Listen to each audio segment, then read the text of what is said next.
I had a friend. He didn't come to a good end, this person. He was a real good friend of mine when I was in junior high and high school, and he was kind of crazy. And he was tall. He was about 6'7", and he was pretty thin. And we used to go out to the bar now and then, and in many of the bars that we lived in this little town, there were bullies. And these were guys, and I worked in the bars, and I used to watch these guys, and they'd basically, there was a handful of them in town, pretty psychopathic types. And they'd go to the bar, and all they'd do is sit there and wait for someone to come in who they could beat up. And they knew who it was as soon as they walked in. That's actually why they were at the bar. And so they'd wait till someone came in who didn't look very confident and who could likely be intimidated by this sort of thing, and then they'd tell them to come outside for a fight, and if they didn't, well, then they'd of course make fun of them, and if they did, well, generally they'd beat them up. My friend kind of caught on to this trick, and he started going to bars, and every time that someone like that came near him, he'd go outside and fight with them. And one of the things he observed right away is that almost inevitably when he went outside with them, they'd shake hands and make friends. So as soon as and it was really remarkable watching him, because he wasn't a particularly physically powerful person, although he was extraordinarily tall. But he had started to play this game, and he did it for a long time. And I don't remember him ever actually having to fight. He just stared them down fundamentally. So it was a very interesting thing to watch. But it was an indication to me of exactly how shallow this kind of bravado bullying actually is. But people don't find that out because they won't stand up. And it's not surprising, but anyways, they load up on food. Pinocchio's carrying a pie and an ice cream cone simultaneously, and then they're off to have a fight. And Lampwick says something like, it's good to punch someone in the nose sometimes, just for the, I think he says, heck of it. And so Pinocchio adopts this strut, and in they go to the rough house. And then in the next scene, you see this model home up for destruction. It's quite an interesting scene symbolically. The kids are starting to burn this place and to trash it, and they're dragging a grand piano down the stairs. The destruction of high culture, about which they're nothing but cynical, because they don't believe that hard work and sacrifice can produce something of any value, and they want to bring it down and destroy it. You should take some risks when you're a teenager and also later in life, and so if you won't take any risks, there's actually something wrong with you. But there's a negative element in that, well, you know, teenagers do all sorts of stupid things, and perhaps it's amazing that we all live through it, actually, as far as I'm concerned. And some people take extraordinary risks, and they don't make it through at all, or they end up in the permanently antisocial population, and then they're, you know, basically career criminals. 5% of the criminals commit 95% of the crimes. It's another Pareto distribution. So I used to live in Montreal. I lived in a poor neighborhood, and one day I was out in the back alley building a fence, because I was putting a little fence around my little tiny backyard. And there was a house across the alley down the street a ways where there was a lot of, like, not good partying. A lot of bikers were hanging around there. And I knew there was a little kid that lived there as well. Anyways, I was out there in the back alley pounding away on my fence, and these little kids came up, and they were little. They were like 3 and 4 years old, hey? And they spoke Joual, right, kind of really heavily accented Quebecois French, and so my French isn't good, so I could hardly understand them, but they were watching me hammer, and they got a little closer, and they had one kid who was clearly the leader, had a real scowl on his face, hey? And so they were watching, and I kind of motioned to one of them that they could use the hammer. And that kid said, and I'm going to mangle this, but he said, je volais, or something like that. And what it meant is, I'll steal that. And so I thought, you know, and then he came over and he tugged on it, and he wanted me to take it. And he was quite angry, and, well, I wasn't going to let him take it. And then so I couldn't engage him. I couldn't get him to play, you know, and his buddies were sort of hanging around behind him, and they wouldn't come and play because he wouldn't. And so he was hostile right away to me. And then, so the fence piece was laying out in the alley, and these little monsters started running across it, which I thought was really remarkable, you know, but it was terrible at the same time, because they were really little kids. That shouldn't be happening when you're like 3 or 4. If that's happening at that age, things are not good. And so that kid was already like seriously not happy with the world. And, you know, I'd been studying antisocial behavior for a long time by that point, and I knew that the kids who are destined to jail later in their lives are kids who are rough and tough when they're 2 years old, but then don't get socialized. Or maybe worse, they get anti-socialized, which is exactly what happened to this kid. He'd obviously been ignored and abused.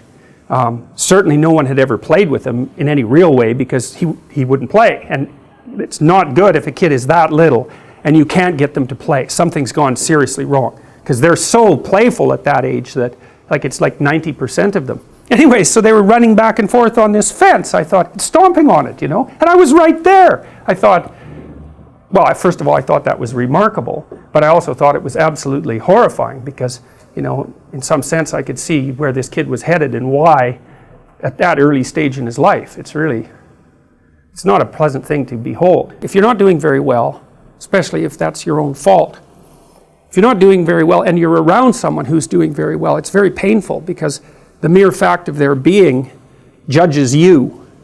And so it's very easy to want to destroy that ideal, so that you don't have to live with the terrible consequences of seeing it embodied in front of you. And so part of the reason that people want to tear things down is so that they don't have anything to contrast themselves against and to feel bad, and that's exactly what's happening here. The kids are destroying all of this culture, roughly speaking, because it judges them. The fact that it exists judges them. And I've often thought this about Michelangelo's statue of David, which is this heroic, so David was a shepherd, obviously, and it doesn't sound like much, but back in those times, being a shepherd was a big deal because there were lions, and you had a slingshot, and so like you got to defend your sheep from lions with a slingshot. So you weren't exactly this like 19th century English guy dressed in a, you know, frilly blue suit. You were tough as a bloody, well, as someone who would go after a lion with a slingshot. It's no joke. Anyways, the statue is very heroic, and you know, you look at that and you think, well, that's the possibility of humankind, but by the same token, it's also what you're not. And so, as well as being an ideal, it's a judge, and every ideal is a judge. This is Pleasure Island here. It's full of amusement park rides, and you know, one of the things that's kind of interesting about horror movies, I'm sure you've noticed this, is that they're often set in amusement parks. And clowns are often characters of horror. We'll leave the clowns aside for now, but the amusement park thing, that's pretty interesting. It's like, why in the world would an amusement park be a place of horror? And the first question might be, well, have you ever been to an amusement park? Because there is something about them that's really, they have a dark side, a clear dark side. And part of it is that people with nothing better to do are spending money stupidly, and they're being fleeced by the people who operate the amusement park. You know, and they have, let's say, a stereotypically dark reputation, and they're moving around all the time, which is also something that psychopaths do, and all they're doing is moving from community to community and taking the money from the rubes, fundamentally. And so, the amusement park, well, if you walk through an amusement park with that sort of thing in mind, maybe that's also coloring your vision, of course, but it's something that you can see very immediately. So there's something about them that's sort of deeply sad, but there's also there's an underlying horror that characterizes them, that it's easy for horror movie or horror novel writers to immediately expand upon, and there's something about it that makes sense to people.